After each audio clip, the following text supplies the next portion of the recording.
A traditional amusement park with a 122-year history, known and admired for its classic attractions, is now home to Icon, a new roller coaster which is one of the most ambitious and technically advanced rides in the world. Follow us as we take you on a journey to discover the history and innovations of the makers behind this ride in Mack Rides, Innovators of Thrill.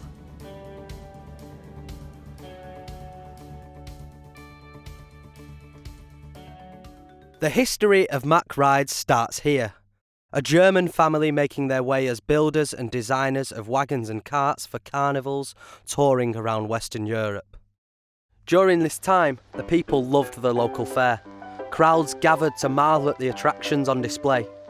The king of them was of course the roller coaster, famed for its steep drops, tight turns and pulsating speed. After building smaller attractions such as carousels and food stands, the then new company got an unexpected request to build a roller coaster for a travelling fair.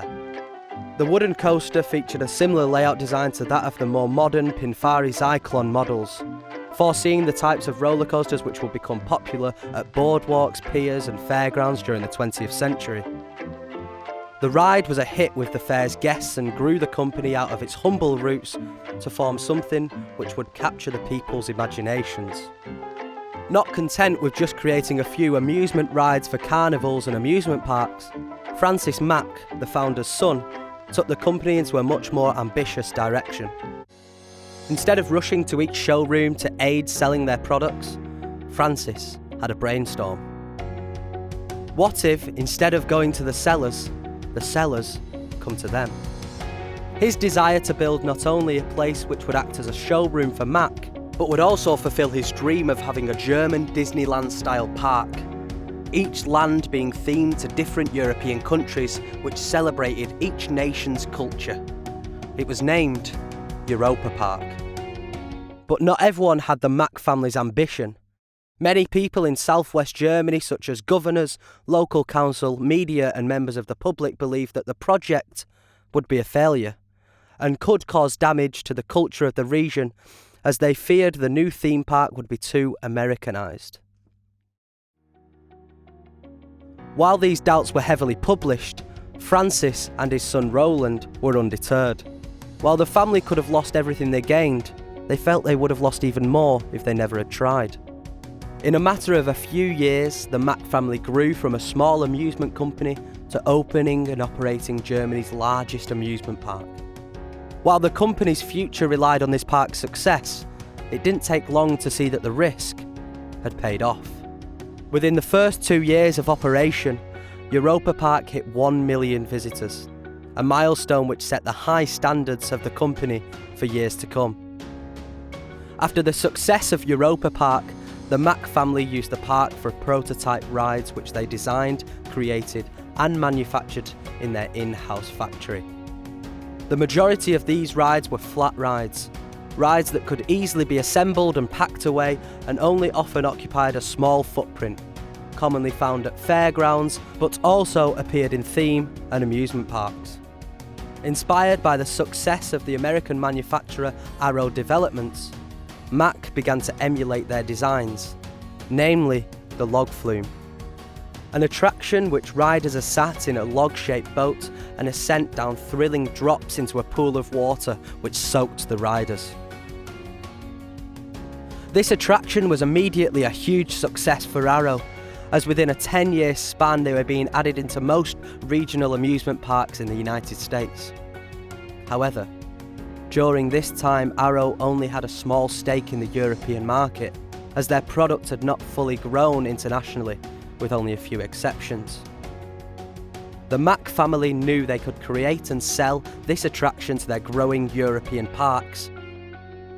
After their prototype at Europa Park, inspired by Knott's Berry Farm's Timber Mountain log ride, the Mack Log Flume became a huge success for the company. In its first 5 years, Mack had sold 6 flume rides. Their log flume model put the company on the industry map and made them the go-to manufacturer for European parks who wanted log flumes. While the log flume continued to be a success, Mack Rides wanted to take the company further with 2 new roller coaster innovations. The first was the powered coaster, a model which, unlike all other coasters to this point, doesn't rely on gravity. The track uses electric cables throughout the entire layout, which help guide the train throughout its course. This coaster model was made for parks looking for a family-friendly coaster but didn't have much space to work with. Because this coaster is powered through its layout, it doesn't need space for a conventional chain lift to gain momentum. Backed with the confidence from the sales of the last 2 models, Mack made their boldest and most innovative design yet, the Bobsleigh Coaster. The bobsleigh model, as the name suggests, simulates the sensation of being a bobsled athlete riding down the icy slopes. While not the first bobsleigh model, Mack's version improved upon earlier conceptions of the rides by including a higher capacity due to the train's design and block brake system. While Mack didn't sell as many bobsleigh coasters as other products, the additions are still notable and still attracted guests to each park they are in. The final product from this era was the Wild Mouse model. Unlike the bobsleigh and powered coaster model, the Wild Mouse coaster was already a commonplace in many amusement parks, dating back from the 1950s. Despite this, Mack Rides sold over 30 Wild Mouse coasters since their version was introduced in 1996. The Wild Mouse continues to be the best-selling Mack coaster model, due to being an inexpensive option for parks wanting a compact coaster which suits a large variety of guests. The success of the 70s and 80s didn't continue into the next decade though. While their other models such as the log flume and the powered coasters continued to sell, their latest innovation, the spinning coaster model, didn't prove successful for the company, as after the prototype model Euromir was introduced back in 1997. The company would not sell another spinning coaster until 10 years later. The company found more moderate success with their next model, the water coaster, a ride which combined a roller coaster track with log flume splashdowns. While the company was still financially successful thanks to their reputation for reliability and customer service with the parks, the idea of no longer being ahead in the industry was frustrating to Francis and Roland. During this time, it was roller coaster manufacturers such as B&M and Intamin who were front-running the amusement industry with their innovative and more extreme designs, which captured the ever-growing thrill market. A market in which the Mack family had yet to design a ride for.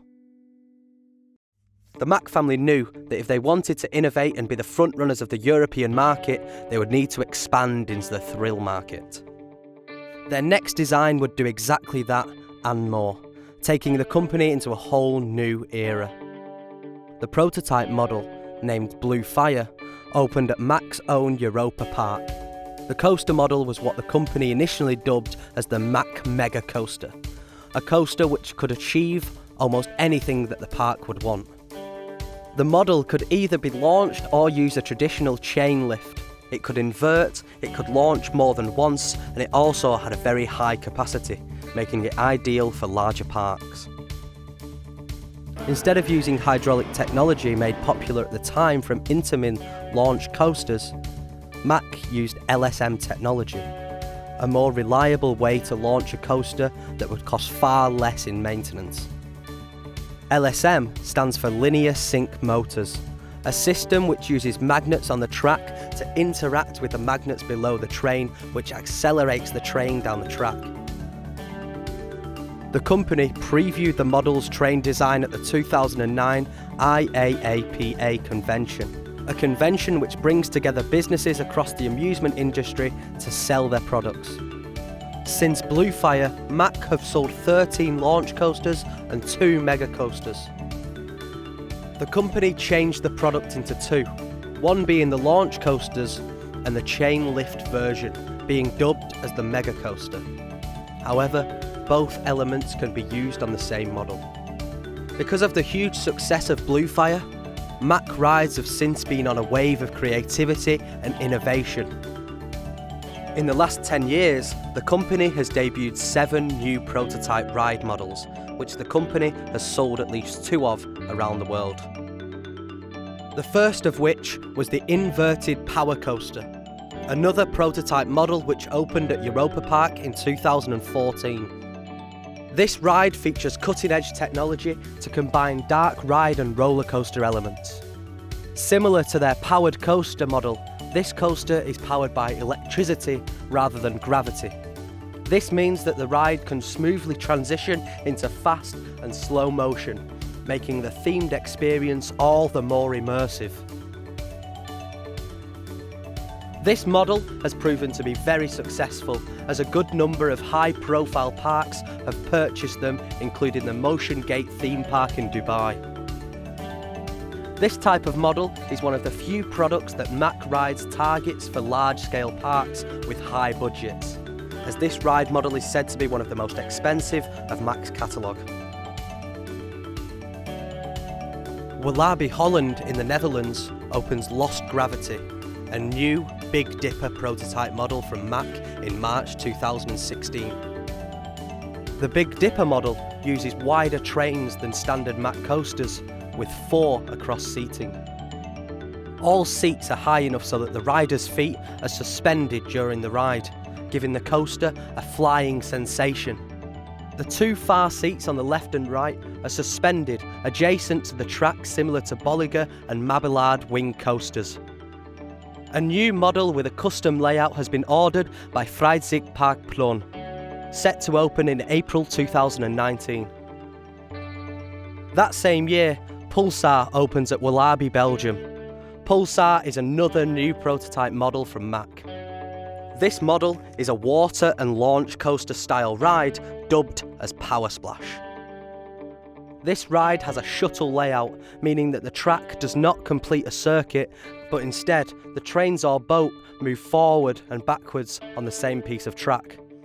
Similar to their launch coasters, Mack uses LSM technology to launch the boat forwards and backwards to achieve the ride's maximum speed.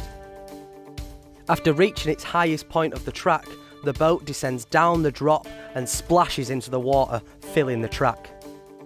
The design also saw Mack use their turntable technology to allow 2 boats to safely run on the circuit. This drastically improves the capacity of the ride. Improving capacity is something that Mack have made their mission for decades. All these innovations have helped lead Mack back to becoming the frontrunner for not just the European amusement industry, but also across the world. Another family business across the English Channel needed something to bring back the thrill seekers into their historical amusement park. The Thompson family, who own and have operated Blackpool Pleasure Beach from its inception, have worked with the Mack family for many years. Not only has the Pleasure Beach included 2 of the Mack's rides in their lineup, but Amanda Thompson, the park's managing director and president of Stageworks Worldwide Productions, also produces shows for Mack's Europa Park. Blackpool Pleasure Beach is a compact amusement park which has a small footprint to use when designing rides and attractions. The design and construction of Icon, a Mack launch coaster, took over 3 years to complete. One of the biggest tasks was to produce a thrilling layout in such a tight space. Because of this, the designers were forced to be creative. One of Icon's main strengths is its close interactions with other Pleasure Beach rides such as the Big One and the Big Dipper. While it may seem that the purpose of Icon is to attract people who don't know much about the Pleasure Beach, it has also brought a large community of people back to the park, who know very much about the new ride. Dubbed roller coaster enthusiasts, this community of people are fascinated by everything that makes a roller coaster and a theme park tick. Well, when I was younger, I went to theme parks with my family, and I was encouraged by my dad to try, well, back in the day it was American Adventure, to try the twin looper there, and then I did that, and then it was just hooked from there. I just loved it, and then it was just re-ride all day long. And since then it's pretty much been travelling around the UK and recently through Europe and America, and to get on as many as I possibly can. So my name's Shawn Sandberg. I'm a theme park enthusiast, and I've been an enthusiast for a long time now. I also run the Theme Park Worldwide YouTube channel that was founded in 2012. And I travel around with friends to various different theme parks all across the world. I've ridden over 850 different roller coasters now as well. So yeah, I love theme parks. I've been born into them. I've always loved visiting them, and very passionate about the industry as well. I love it to bits. I would say a roller coaster enthusiast is anybody who goes out there on a weekend or whenever they've got free time and goes and enjoys riding different coasters at various different parks all around the world. You know, I don't think being an enthusiast means you need to know facts about the rides. I think if you just enjoy sitting there on the roller coaster, arms in the air, you're an enthusiast as far as I'm concerned. Since Icon, the company has developed its designs to create even more ambitious projects. This year, Carol Winds in North Carolina, USA, opened Copperhead Strike, a Mack launch coaster which includes an LSM launch on an airtime hill, the first of its kind seen on a non-shuttle roller coaster. Last year also saw the opening of Time Traveller, a hybrid of their launch coaster and spinner coaster designs. The new model is named an Extreme Spinning Coaster, a coaster which can launch, invert and spin at the same time. The model uses a controlled spin cycle which the park can adjust to depending on how thrilling they want the coaster to be. Mack Rides are now regarded as one of the most reliable and innovative manufacturers in the amusement industry, which is all thanks to the hard work and vision of the Mack family and the great skill of the people who make the company whole. The company strives to innovate, which makes them one of the most interesting and talked about manufacturers in the current industry. The bar is always raised as the ambition only continues to grow. As Franz Mack once said, "The wide world is my fairground."